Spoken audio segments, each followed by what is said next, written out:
Zero.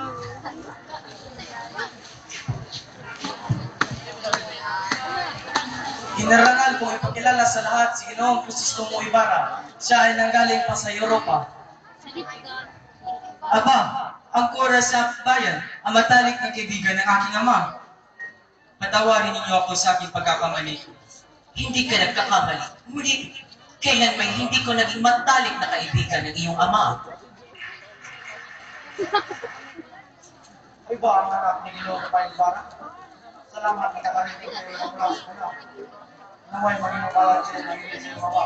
Kilala sa kapitan ng mga mama. Ginoo, ang ayong papuli ay pumaparang sa kihinala tungkol sa kanyang pagpanaw.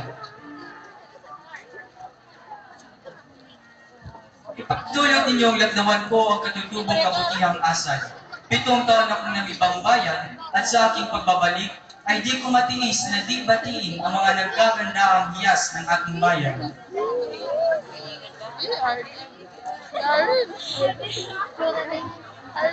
Mga Ginoo, ipaintulong niyong ipakilala ko ang aking sarili sa kawalan ng pagpapakilala sa akin.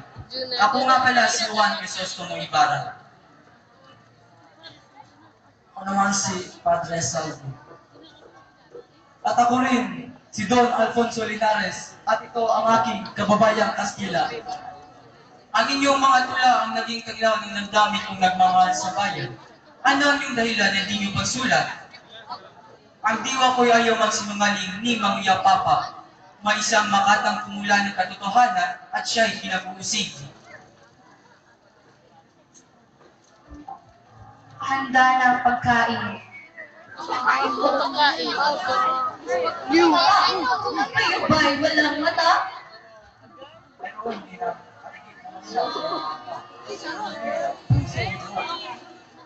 Don Santiago, kamay yung saluhan.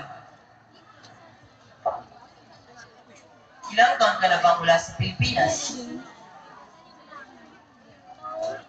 Mahigit 7 taon po. Haling makalimutan ako ng aking bayan, ngunit sa lahat ng pagkakatao'y naaalala ko siya. Saan kayo naroon at hindi kayo nagpadala ng telegrama? Sa Alemanya at sa Polonyang sakop ng Russia nitong huling 2 taon. Nagkilala po ba rin isang Polako sa Varsovia na nakarang sa history? Marahil po, ngunit hindi ko na maalala. Hindi siya maaring pagkamalan. Mapunta kayo mo sa Kastila. Sa nagamit ko ang wikang Kastila. Paano kayo nakikipag-usap? Kung gayon, Ang wika puro ng aking ginagamit, Ginang. Nagsasalita rin po ba kayo ng wika English? Ako'y nanirahan sa Inglaterra na ang tanging wikang ginagamit ay Ingles. Aling bansa ang katangitangin sa pamayanan, politika, pananampalataya at iba pang kalagayan. Bago ako tumungo sa isang bayan, ay pinag-aaralan ko niya ang kanyang kasaysayan. At pagkatapos, ay wala ng katangian ang bawat makita ko. Iyan lamang ang nakita mo? Sayang ang ginugol mong salapi. Alam niya ng mga bata sa paaralan. Mga Ginoo, hindi dapat ipagtaka ang sinabi ng aming dating kora. Ang kanyang sinabi ay nagpapaalala sa akin sa aming kabataan.